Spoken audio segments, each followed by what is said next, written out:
He believed he was about to begin the happiest chapter of his life, until one forgotten heartbeat from his past walked back into it without saying a single word.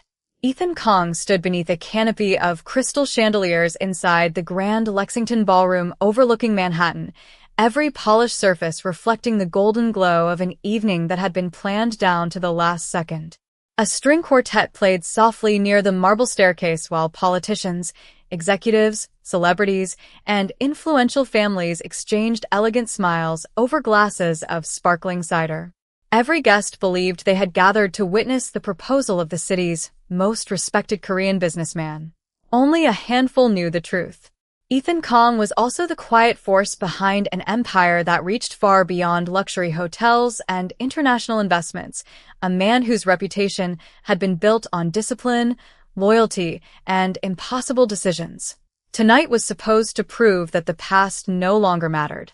His fiancée, Sophia Bennett, stood only a few feet away in a breathtaking ivory gown that shimmered beneath the warm lights. She laughed gracefully as photographers prepared their cameras, unaware that Ethan had barely heard a single word spoken during the last 10 minutes. In the inside pocket of his tailored black tuxedo rested a velvet box containing a custom engagement ring, designed months earlier and flown in from Switzerland. Everything about the evening represented certainty. His family approved. The business world approved. The media approved. Even Ethan had spent months convincing himself that this was the future he wanted. His assistant gave a subtle nod from across the ballroom. It was time. The music shifted into a slower melody as conversations faded into whispers. Guests instinctively turned toward the center of the room. Several phones quietly lifted into the air, ready to capture the perfect moment before it happened. Ethan slipped one hand inside his jacket and wrapped his fingers around the small ring box. His breathing remained calm, but something inside him felt strangely distant, as though he were watching another man's life unfold from far away. Then it happened. A young boy, no older than 5, darted through the revolving entrance doors chasing a bright red paper airplane that floated across the polished marble floor. The child laughed with complete innocence, weaving effortlessly between startled guests before bending down to grab the airplane near the ballroom entrance. As he stood again, something slipped from the pocket of his tiny blue jacket and landed with a soft metallic click against the floor. Ethan's eyes moved almost instinctively toward the object. His heartbeat stopped. It was an antique silver pocket watch with a cracked leather strap, engraved with the initials EK and a tiny crescent moon beside them. Ethan had commissioned only one watch exactly like that. 6 years ago. It had disappeared on the same night the woman he loved vanished forever. The room around him blurred into silence. The quartet continued playing. Cameras remained raised. Sophia smiled, expecting him to kneel. But Ethan could no longer hear applause waiting to happen. He could only stare at the impossible object lying beside the little boy's polished shoes as memories he had buried beneath years of duty suddenly came rushing back, refusing to stay buried for even one more second. The little boy picked up the silver pocket watch before anyone else noticed it, brushing away invisible dust with the sleeve of his tiny jacket as though it were the most ordinary thing in the world. Ethan felt his legs move before his mind gave permission. He stepped away from the center of the ballroom, leaving the spotlight, the musicians, and the carefully rehearsed proposal behind. Confused whispers drifted across the room as Sophia watched him with a polite smile that slowly faded into uncertainty. Ethan barely registered the dozens of curious eyes following him. His entire world had narrowed to the child standing only 20 feet away. The boy looked up with calm brown eyes that seemed strangely familiar, not because Ethan had seen him before, but because something about the expression awakened memories that had refused to surface for years. Before Ethan could speak, the child smiled politely.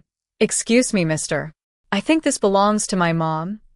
His voice was soft, confident, and carried the effortless honesty that only children possess. Ethan lowered his eyes toward the watch again. There was no mistake. The tiny crescent moon engraved beside the initials had been his own design. 6 years earlier, he had spent nearly 3 months searching antique shops before finding the perfect watchmaker in Boston willing to restore a vintage American pocket watch and personalize it. He had presented it as an anniversary gift to the woman who insisted that memories mattered more than expensive jewelry. She had laughed, kissed his cheek, and promised she would never lose it because it carried part of their story inside it. Yet the night she disappeared, investigators found nothing. No lagi. No letters. No keepsakes. The watch had vanished along with her, becoming one more unanswered question that haunted every sleepless night afterward. Ethan slowly crouched until he was at eye level with the child. "What is your name?" he asked, surprised by how unsteady his own voice sounded. "My name is Noah." The little boy answered with perfect manners. "My sister says we should always introduce ourselves." Sister. Ethan felt another quiet tremor inside his chest. Before he could ask another question, another small voice floated across the entrance hall. "Noah, you promised you would stay close." A little girl hurried toward them, wearing a pale yellow dress beneath a navy sweater despite the warm spring evening. She looked almost identical to the boy except for her neatly braided curls and the tiny freckles scattered across her nose. She reached Noah, slipped her hand into his without hesitation, then looked curiously at Ethan with bright eyes that reflected both caution and kindness. Twins. Ethan recognized it immediately. Their matching smiles. Their synchronized movements. Even the way they tilted their heads at the exact same angle. His heartbeat grew heavier with every passing second. They could not have been older than 5. 5 years. The number echoed relentlessly through his thoughts. 5 years since he had been told the woman he loved was gone forever. 5 years since he buried every dream they had once shared. Beneath endless work and family obligation. Somewhere behind him, applause awkwardly faded into silence as guests realized something had interrupted the celebration. Ethan no longer cared. The ballroom, the cameras, the expensive ring waiting inside his pocket all became meaningless against one impossible question. How could 2 children carrying pieces of his past suddenly appear on the very night he had finally decided to let that past go forever? Before fate speaks, it often arrives disguised as an ordinary moment. Ethan remained frozen before the twins while every instinct he had spent years sharpening told him that something impossible was unfolding. Noah gently tucked the silver pocket watch back into his jacket, careful not to scratch its worn surface, while Ava squeezed her brother's hand and glanced toward the revolving doors with growing concern. "Mom is waiting," she whispered. Ethan followed her gaze automatically. Beyond the glass entrance, rain had begun falling over Fifth Avenue. Soft drops catching the glow of passing taxis and city lights. People hurried beneath umbrellas while hotel staff welcomed arriving guests with practiced smiles. Then, standing beneath the edge of the grand stone awning, he saw a woman holding a simple navy umbrella. She wore a long camel-colored coat over a modest blue dress, her dark curls gathered loosely beneath the hood, one hand gripping a canvas tote bag while the other remained ready to welcome the children back. She was looking down at something inside the bag, unaware that someone inside the ballroom had already recognized her. Ethan forgot how to breathe. Time did not merely slow. It seemed to stop altogether. The years separating that moment from the life he once knew collapsed into silence. He remembered her laughter echoing through a tiny apartment where furniture never matched but happiness always did. He remembered Sunday mornings spent making pancakes that almost always burned because they laughed too much to watch the stove. He remembered the promise they had whispered to each other beneath a summer sky, believing love alone could survive any storm. And then he remembered the phone call that shattered everything. The search, the unanswered questions, the memorial attended by people who offered sympathy instead of answers. He had forced himself to believe she was gone because accepting anything else had become unbearable. Yet there she stood only a few yards away, very much alive, adjusting the umbrella as the rain grew heavier. Noah suddenly spotted her and waved excitedly. "Mom, we're over here." The woman lifted her head. For one brief second, her eyes met Ethan's through the towering glass entrance. The umbrella slipped slightly in her hand. Her expression did not explode into surprise or panic. Instead, it carried something infinitely heavier. Recognition. Sorrow. Relief.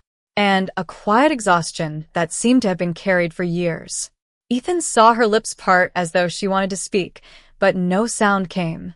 Around him, guests continued whispering, photographers searched for the missing groom-to-be, and event coordinators exchanged anxious glances. None of it reached him anymore. Only the woman standing in the rain existed. Noah and Ava smiled brightly before running toward the entrance together, their small shoes tapping lightly across the polished marble floor. Ethan instinctively took one step after them, but his feet stopped as countless questions crashed into his mind. Why had she disappeared without a single word? Why had everyone insisted she was gone forever? Why had she never come back? Most of all, why were there two children whose ages aligned perfectly with the years she had been missing? As the twins reached her, the woman wrapped both children in a gentle embrace before lifting her eyes toward Ethan once again. This time there was no doubt. The woman standing beneath the umbrella was Amara Brooks, the only person Ethan had ever truly called home, and whatever truth had separated them 6 years ago had finally returned, carrying two small hands that neither of them could pretend not to see. Rain tapped softly against the towering glass walls as Ethan walked toward the entrance, every measured step dissolving another layer of certainty he had spent 6 years building. Behind him, the ballroom remained suspended between celebration and confusion. Guests whispered behind raised glasses. Musicians slowly lowered their instruments, uncertain whether to continue. Sophia stood motionless near the center of the room, still expecting an explanation that never came. None of it reached Ethan anymore. The only sound he recognized was the quiet rhythm of the rain beyond the doors. As the hotel staff pulled the entrance open for arriving guests, a cool spring breeze swept inside carrying the clean scent of wet pavement.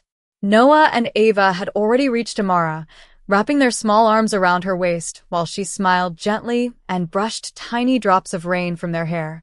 It was the same smile Ethan remembered from years ago, softer now, touched by exhaustion but still capable of making the world around it disappear. He stopped only a few feet away. Neither of them spoke. Words suddenly felt too small for 6 missing years. Amara studied his face with calm eyes that carried thousands of sleepless nights. Ethan noticed faint lines of maturity around her eyes that had not existed before, and she noticed the silver beginning to appear near his temples. Time had been equally honest with both of them. Finally, Ethan found enough breath to whisper her name. Amara. She closed her eyes for the briefest moment before answering just as quietly. Hello, Ethan. Hearing his name and her voice again sent an ache through his chest that no success or accomplishment had ever managed to erase. Noah looked curiously between the two adults. Mom, you know him? Amara rested one hand gently on Noah's shoulder without taking her eyes off Ethan. Yes, she answered softly. I knew him a long time ago. Ethan swallowed hard. A long time ago. The words landed heavier than any accusation. He searched her face for anger, disappointment, relief, anything that could explain why she had vanished from his life without leaving behind a single answer. Instead, he found only quiet caution, as though every sentence had to be weighed before it was allowed into the world. I searched for you, Ethan said, barely louder than the falling rain. Every day, every city, every lead they gave me. Amara lowered her gaze for a moment. I know. Ethan frowned in disbelief. You knew. She nodded almost imperceptibly. I knew you never stopped. The admission only deepened the mystery that had haunted him for years. If she had known, why had she remained hidden? Before he could ask, Ava reached into her mother's coat pocket and handed her a folded children's drawing that had slipped loose. The paper unfolded slightly in the breeze, revealing 4 stick figures standing beneath a bright yellow sun. One figure was noticeably taller than the others. Above it, written in careful block letters, were 2 simple words. Dad. Ethan's eyes fixed on the drawing. His heartbeat echoed so loudly that he almost missed Noah's innocent question. Mom, is this the man from the stories? Amara slowly closed her eyes. She had spent years preparing herself for many possible futures, but not this one. When she opened them again, they shimmered with quiet emotion she could no longer hide. She looked directly into Ethan's eyes, then at the children standing safely beside her, and whispered the words that changed everything. Yes. He is. Some truths do not arrive with dramatic confessions. They reveal themselves through the smallest details that only a heart remembers. Ethan stared at the drawing in Amara's trembling hands, unable to look away from the word written above the tallest figure. Dad. It had been written in careful block letters by a child still learning how to shape every letter, yet it carried more weight than every business contract Ethan had ever signed. He slowly lifted his eyes toward Noah and Ava. Until that moment, he had been too overwhelmed to truly see them. Now he noticed the little things that no stranger could have recognized. Noah absent-mindedly rubbed the edge of his thumb whenever he felt nervous, exactly as Ethan had done since childhood. Ava tilted her head slightly whenever she listened carefully, the same quiet habit Ethan's late mother used to tease him about. Even their smiles carried an unmistakable familiarity that logic could no longer dismiss as coincidence. Ethan felt years of carefully controlled emotions begin slipping beyond his grasp. "How old are they?" he asked, though part of him already feared the answer. Amara looked lovingly at the twins before replying. "They turned 5 last month." 5. The number echoed through his mind again, fitting perfectly into the timeline he had spent years trying to forget. His knees suddenly felt weak.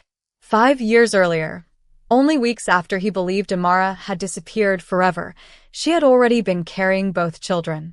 The realization stole every remaining excuse he had ever created to survive his grief. He had not simply lost the woman he loved. He had unknowingly lost the first 5 years of his children's lives. Noah looked curiously between the two adults before reaching into his backpack. "Mom keeps this because she says it is important." He carefully removed a small velvet pouch and handed it to Ethan without hesitation. Inside rested a simple silver wedding band, worn smooth by time, but instantly recognizable.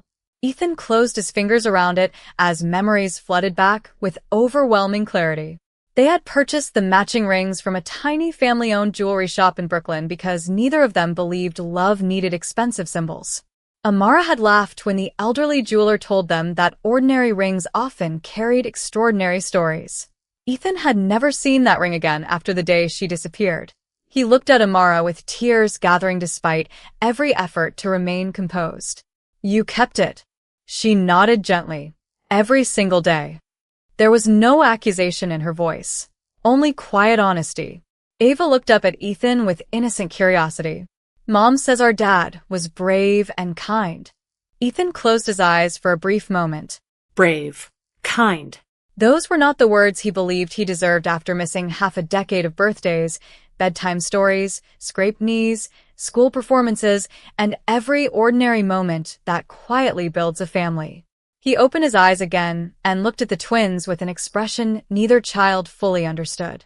"I am sorry," he whispered, though he was no longer certain whether he was speaking to Amara, to the children, or to himself. Before anyone answered, Ethan's phone vibrated repeatedly inside his jacket. Messages from his assistant filled the screen. Reporters were asking questions. Guests were growing restless. Sophia wanted to know where he had gone. The proposal everyone expected was waiting only a few yards away. Ethan slowly silenced the phone without reading another message. For the first time in many years, the empire he had spent his life protecting no longer felt like the most important thing standing in front of him. The hardest questions are not the ones that demand answers. They are the ones that force two people to finally stop running from the truth. Ethan slipped the silver wedding band into his palm, closing his fingers around it as though letting go would erase the fragile miracle standing before him. Rain continued falling beyond the hotel entrance, washing the city in soft reflections while the sounds of the ballroom faded into distant echoes. Noah and Ava stood quietly beside Amara, sensing that the adults were carrying a conversation too important to interrupt. Ethan looked into Amara's eyes, searching for the explanation that had haunted every lonely night of the last 6 years. "Please," he said gently, "tell me why." Amara drew a slow breath before answering. "Because disappearing was the only way I knew how to keep them safe." Ethan stared at her in confusion. Safe from what? She hesitated, not out of fear, but because some memories still required courage to speak aloud. The week before I left, your father asked to meet me. Ethan felt his shoulders stiffen. His father had always valued family reputation above everything else. He was respectful. Amara continued softly. He never raised his voice. He simply told me that our marriage would never be accepted. He believed our different worlds would eventually destroy both of us. When he learned I was expecting children, he became even more determined. Ethan could hardly believe what he was hearing. Why did you never tell me? Amara lowered her eyes. Because he also told me something else. He believed that if I disappeared completely, you would eventually build the future your family wanted for you instead of spending your life caught between love and responsibility. Ethan shook his head slowly.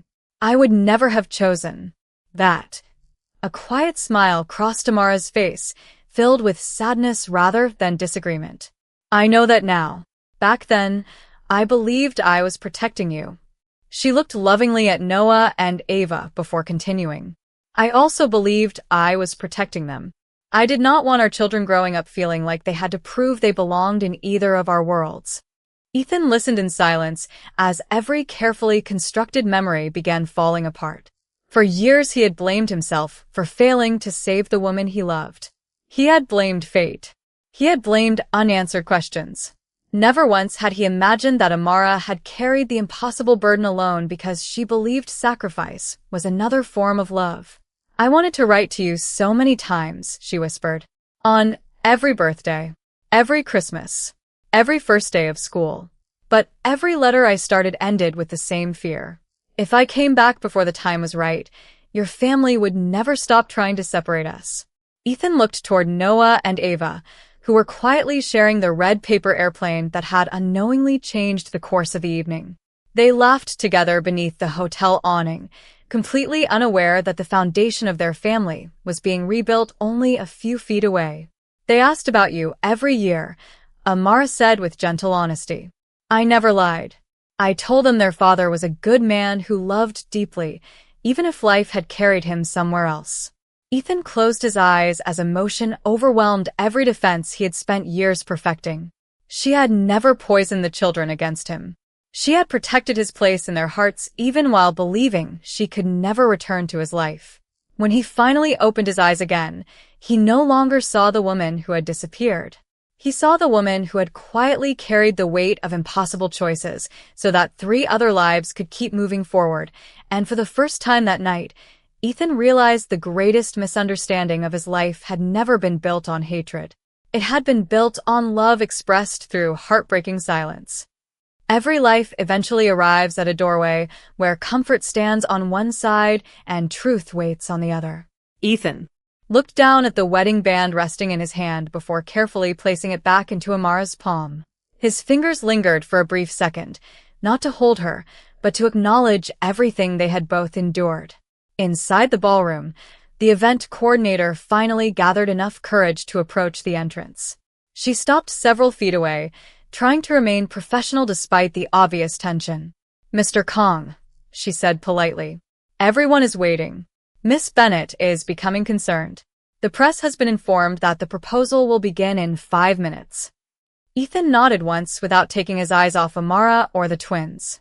Thank you. I will be there shortly. The coordinator quietly disappeared, leaving behind another heavy silence. Noah looked up at Ethan with innocent curiosity. Are you going somewhere? Ethan forced a gentle smile. I have something important to do. Ava tilted her head exactly as she always did when trying to understand adults. Will you come back?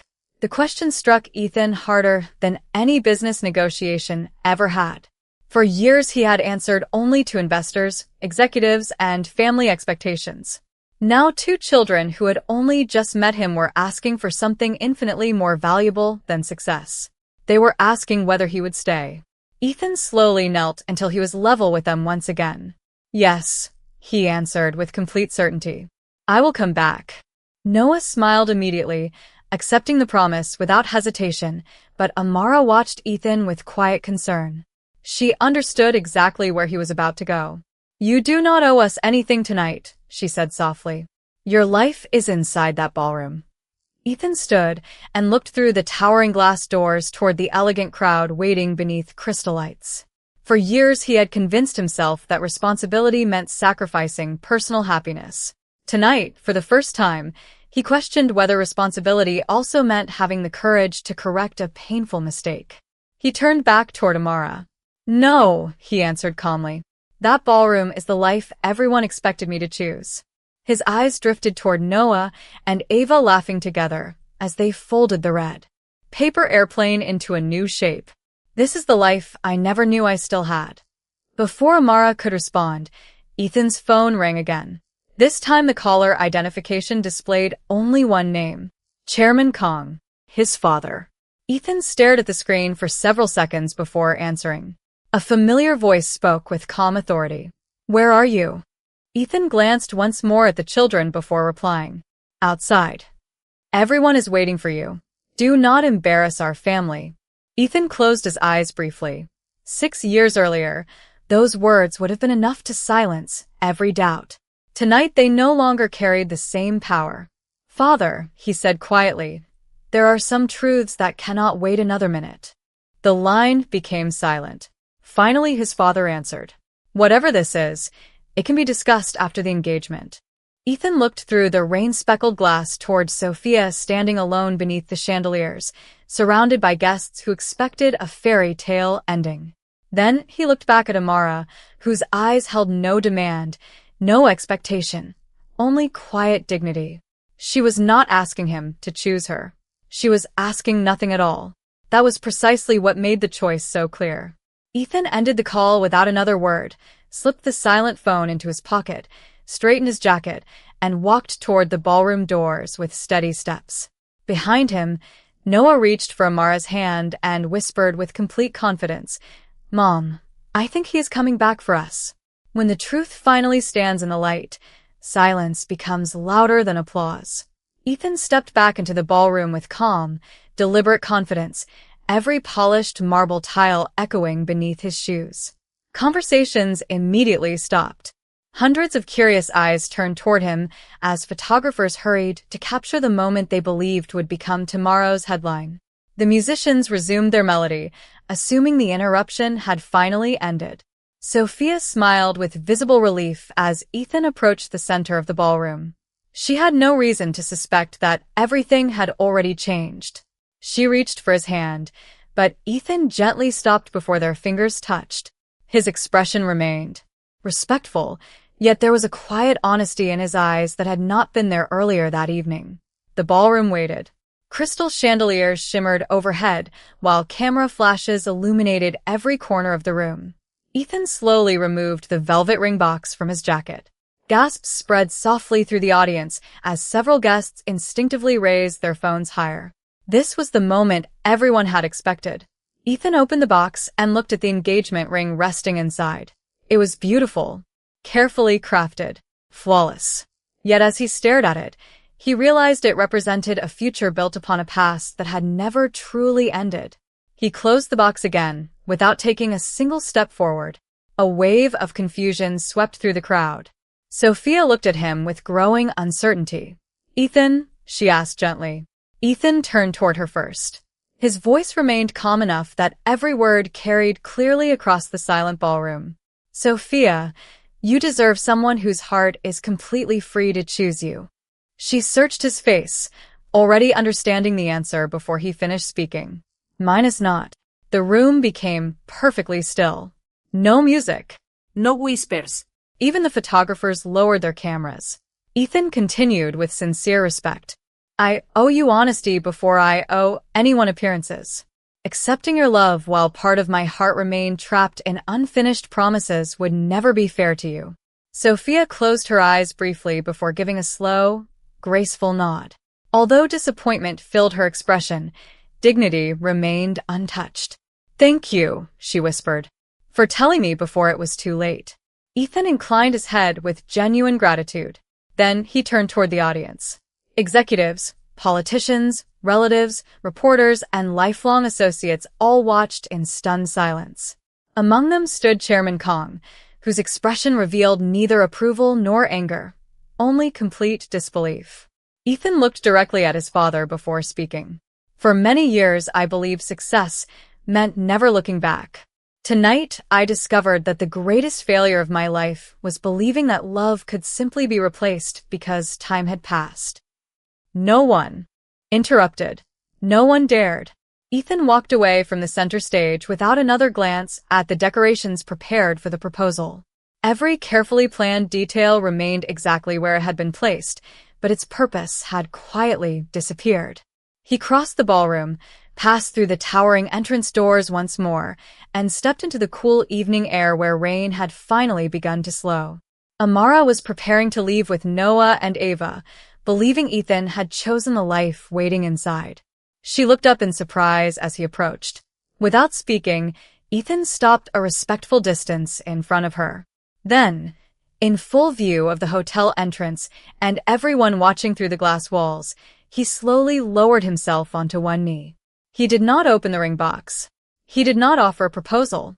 Instead, with humility stronger than pride, he looked into Amara's eyes and quietly said, "I cannot ask you to trust me again today. I have not earned that. But I will spend every tomorrow earning the chance to become the father and the man both of you deserved all along. The future is not rebuilt in a single promise. It is rebuilt one faithful step at a time."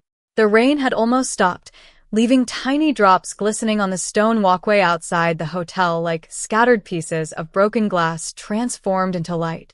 Ethan remained on one knee, not waiting for forgiveness, not expecting an answer, simply allowing the silence to carry the sincerity that words alone never could.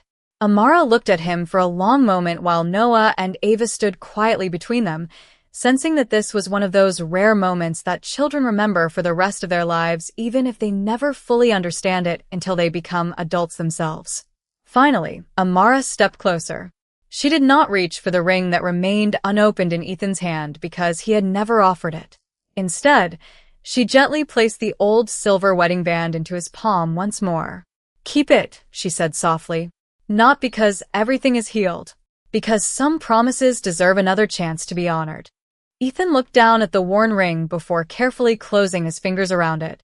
His eyes filled with grateful emotion, but he did not mistake her kindness for complete forgiveness. He understood that trust was never restored by beautiful speeches. It was restored through consistent actions repeated over time. Noah suddenly smiled and tugged lightly on Ethan's sleeve. "Since you said you are coming back, can we show you something?" Ethan nodded immediately.